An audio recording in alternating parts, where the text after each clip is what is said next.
అందరికీ నమస్తే అండి. మహారాష్ట్ర ఎన్నికల పోలింగ్ నిన్న ముగిసింది. సో మహారాష్ట్రలో జరిగిన పోలింగ్ అండ్ జార్ఖండ్లో పోలింగ్ మీద జాతీయ మీడియా సంస్థలన్నీ కూడా వాళ్ళ అంచనాలు చెప్పారు, ఎగ్జిట్ పోల్స్ చెప్పారు. సో దీనిలో మన సబ్స్క్రైబర్స్ నన్ను కూడా అడుగుతున్నారు, అన్న మీ అంచనా ఏంటి, మీ అనాలిసిస్ ఏంటి, చెప్పండి అని. యాక్చువల్ నేను అంత స్థాయి కాదు, అంత పెద్ద వ్యక్తిని కాదు. కాకపోతే నాకున్న జస్ట్ పొలిటికల్ కామన్ సెన్స్ అంటే ఏదో ఏంటది అన్నీ ఫాలో అవ్వడం. నేను మహారాష్ట్ర ఎన్నికల్లో నేషనల్ మీడియాలో వచ్చిన ప్రతి ఆర్టికల్ కూడా ఫాలో అయ్యా. ప్రతి ఆర్టికల్ చాలా దగ్గరగా క్షుణ్ణంగా చదివా. ఎవరు ఎంత ప్రభావం, ఏ ప్రాంతం ఎంత ప్రభావం, అక్కడ ఏ అంశాలు ఎన్నికలను ప్రభావితం చేస్తాయి, ఎవరి ఆలోచన ఎలా ఉంది, ఎవరి ప్రచారం ఎలా ఉంది, ఎవరి మేనిఫెస్టో ఎలా ఉంది, పబ్లిక్ ఫీడ్బ్యాక్ ఎలా ఉంది, ప్రీ పోల్ సర్వే ఎలా ఉంది, ఇవన్నీ ఫాలో అయ్యా. సో ఫాలో అవ్వడం ద్వారా నాకు ఒక ఓన్ ఐడియాలజీ క్రియేట్ అయింది. అంతే తప్ప నీకు అంత సీన్ ఉందా, నువ్వేమైనా మహారాష్ట్ర ఎవరినైనా పంపించావా, ఇవన్నీ మాట్లాడద్దు. సో నా అంచనా మాత్రమే నేను చెప్తాను అంతే. సో ఇక్కడ నిన్న వచ్చిన ఎగ్జిట్ పోల్స్ చూసుకుంటే మహారాష్ట్రలో మ్యాక్సిమం ఎన్డీఏ కూటమికి అనుకూలంగా ఉన్నాయి. చాణక్య స్ట్రాటజీస్ వాళ్ళేమో 152 నుంచి 160 వస్తాయని ఇచ్చారు. దైనిక్ భాస్కర్ ఏమో 125 నుంచి 140 వస్తాయని ఇచ్చారు. లోక్షాహి మరాఠీ రుద్ర ఏమో 128 నుంచి 142 వస్తాయని ఇచ్చారు. మ్యాట్రిజ్ వాళ్ళేమో 150 నుంచి 170 వస్తాయని ఇచ్చారు. పీమార్క్ వాళ్ళేమో 137 నుంచి 157 ఇచ్చారు. పీపుల్స్ పల్స్ వాళ్ళేమో 175 నుంచి 195 ఇచ్చారు. టైమ్స్ నౌ జేవీసీ వాళ్ళేమో 150 నుంచి 167 ఇచ్చారు. ఎలక్టోరల్ ఎడ్జ్ వాళ్ళేమో 121 ఇచ్చారు ఎన్డీఏకి. పోల్ డైరీ వాళ్ళేమో 122 నుంచి 186 ఇచ్చారు.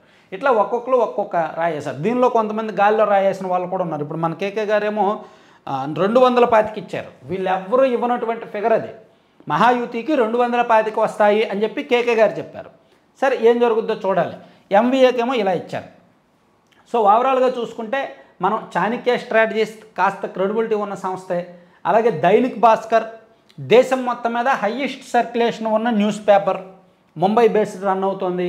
సో వీళ్ళు లోకల్ వాళ్ళు, వీళ్ళు ఇచ్చిన ఫీడ్బ్యాక్ని మనం పరిగణలోకి తీసుకోవచ్చు. అలాగే ఇండిపెండెంట్స్ చాలా కీ రోల్ పోషిస్తారనేది వీళ్ళు చెప్పిన లెక్క. అలా ఎవరి లెక్క వాళ్ళకు ఉంది, ఎవరి అంచనా వాళ్ళకు ఉంది. సో ఇక్కడ పోలింగ్ జరిగిన తీరు, అక్కడ ప్రాంతాల వారీగా అక్కడ ఎన్నికలను ప్రభావితం చేసిన అంశాలు ఇవన్నీ చూస్తే నేను కూడా పోలింగ్కి 2 రోజుల ముందు నేను కూడా చాలా స్ట్రాంగ్ నమ్మకంతో ఉన్నా. ఎన్డీఏకి అయితే మ్యాజిక్ ఫిగర్ రాదు. ఎన్డీఏ అంటే నేను ఒక 3 రోజుల కిందట నేను అనుకున్న అంచనా, 3 రోజుల కిందట ఎన్డీఏ 134 లోపే ఉంటుంది, 134 కంటే దాటదు అని నేను చాలా స్ట్రాంగ్గా ఫిక్స్ అయ్యాను. కానీ నిన్న పోలింగు ఇదంతా చూసిన తర్వాత కాస్త 140 వరకు వెళ్తుందేమో ఎన్డీఏ అనిపిస్తుంది. అంటే ఈ దైనిక్ భాస్కర్ ఏదైతే ఇచ్చారో ఇది నిజమవుతుందని నేను నమ్ముతున్నా. దైనిక్ భాస్కర్ ఇచ్చారు చూడండి 125 నుంచి 140 అని, ఇది మేబీ నిజమవుతుందేమోననే ఒక నమ్మకంతో ఉన్నా. మేబీ నేను కూడా తప్పు అవ్వచ్చు కాక, నేనేమి మహారాష్ట్ర నాకంత సోర్స్ ఏమీ లేదు. మన సబ్స్క్రైబర్స్ ఒక 11 మంది ఉన్నారు. 11 మంది కరెక్ట్గా. పూణేలో ఒక 3 ఉన్నారు, ముంబైలో కొంతమంది ఉన్నారు, ఔరంగాబాద్ ఆ ప్రాంతంలో ఉన్నారనమాట. వాళ్ళు మనకి ఈ రెగ్యులర్ ఫీడ్బ్యాక్స్ అవి ఇస్తున్నారు, కొంతమంది చేత మాట్లాడిస్తున్నారు అనమాట. సో వాళ్ళు చెప్పిన లెక్క కూడా గవర్నమెంట్ రాదు, ఇప్పుడున్న గవర్నమెంట్ అయితే రాదన్న. బీజేపీ మీద కొంత వ్యతిరేకత ఉంది. బీజేపీ వాళ్ళు ఇక్కడ మహారాష్ట్ర సెంటిమెంట్ని చీల్చారు.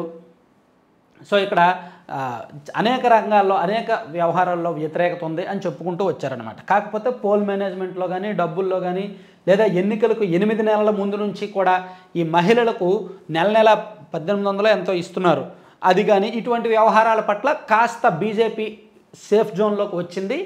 సింగిల్గా బీజేపీకి గత ఎన్నికల్లో 105 వచ్చాయి, ఇప్పుడు వాళ్ళకి 90 అబోవ్ రావచ్చు. సింగిల్గా బీజేపీకి గత ఎన్నికల్లో 105 వచ్చాయి, ఇప్పుడు అరౌండ్ 90 to 100 మధ్యలో రావచ్చు. మిగిలిన పార్టీలు మాత్రం ఏవి శివసేన అండ్ ఎన్సీపీ నుంచి చీలిన పార్టీల్లో మాత్రం కుటుంబాలను చీల్చారు వీళ్ళు బీజేపీ వాళ్ళు అనే వాదన కూడా అక్కడ కొంతమందిలో జనంలో ఉంది. కాబట్టి కొంతమందిని నమ్మారు. కాబట్టి ఈ కూటమికి ఓట్లు వేయలేదేమో, ప్రభుత్వం మీద వ్యతిరేకత అనేది నాకున్న అంచనా. మేబీ నేను తప్పు అయితే అవ్వచ్చుగాక, అయినా అవుతుంది.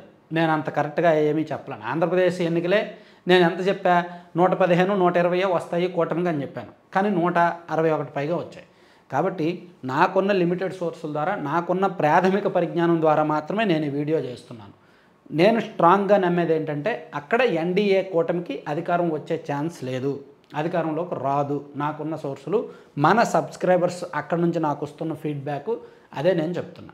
బీజేపీ అభిమానులు ఉన్నారు చాలామంది మన సబ్స్క్రైబర్స్, వాళ్ళు నాతో వితండవాదం చేస్తారు, నువ్వు బీజేపీ వ్యతిరేకవే, నువ్వు బీజేపీ వ్యతిరేకవే అని. నాకు బీజేపీకి ఏమి స్థలం గొడవలు, ఆస్తి గొడవలు లేవు, నాకు బీజేపీకి ఏం గొడవలు లేవు. నేను ఎందుకు బీజేపీని వ్యతిరేకిస్తున్నా? 2014 నుంచి 2024 వరకు ఆంధ్రప్రదేశ్ రాష్ట్రం సంకనాకడానికి బీజేపీ సర్వకారణం, సర్వాంతర్యామి. ఇంకా అంతకుమించి నాకు వ్యతిరేకత ఏమీ లేదు బీజేపీ మీద. పోలవరం ప్రాజెక్టు 10 సంవత్సరాల నుంచి పూర్తవల. బీజేపీ ఏం చేస్తున్నట్టు? అమరావతి రాజధాని విషయంలో బీజేపీ ఒక స్టాండ్తో లేదు. గత ప్రభుత్వం రాజధానిని మారుస్తున్నప్పుడు బీజేపీ చేతులు ముడుచుకొని కూర్చోంది. వాళ్ళకున్న అధికారంతో వాళ్ళు ఏదైనా చేయొచ్చు, కానీ వీళ్ళకున్న రాజ్యసభ సభ్యులను వాడుకొని వాళ్ళు వీళ్ళ గేమ్స్కి హెల్ప్ చేశారు. అలాగే మన రాష్ట్రానికి కావాల్సిన నిధుల్లో కూడా గత 10 ఏళ్లలో వాళ్ళు ఇచ్చింది ఏమీ లేదు, స్పెషల్ గ్రాంట్స్ ఇచ్చింది ఏమీ లేదు. ఈ కోపమే తప్ప, రాష్ట్రాన్ని నిలువున అన్యాయం చేశారనే కోపమే తప్ప బీజేపీ మీద నాకేమీ వ్యక్తిగత ద్వేషం లేదు. బీజేపీలో నాకు చాలామంది పెద్దోళ్ళు మాట్లాడుతూ ఉంటారు, నువ్వు ఎందుకయ్యా మా పార్టీ మీద ఏడుస్తావు, నీకు అంతమంది సబ్స్క్రైబర్స్ ఉండేసరికి మా పార్టీ అంటే లెక్కలేదు, అది ఇది అంటారు.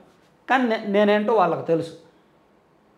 కాబట్టి గెలిస్తే గెలవచ్చు కాక, కానీ నా అంచనా అయితే గెలవరు. మహారాష్ట్రలో నాకు తెలిసి అయితే మాత్రం గెలవరు. దైనిక్ భాస్కర్ వాళ్ళు ఇచ్చిన అంచనాయే నిజమవ్వచ్చని నేను నమ్ముతున్నాను అన్నమాట. Thank you.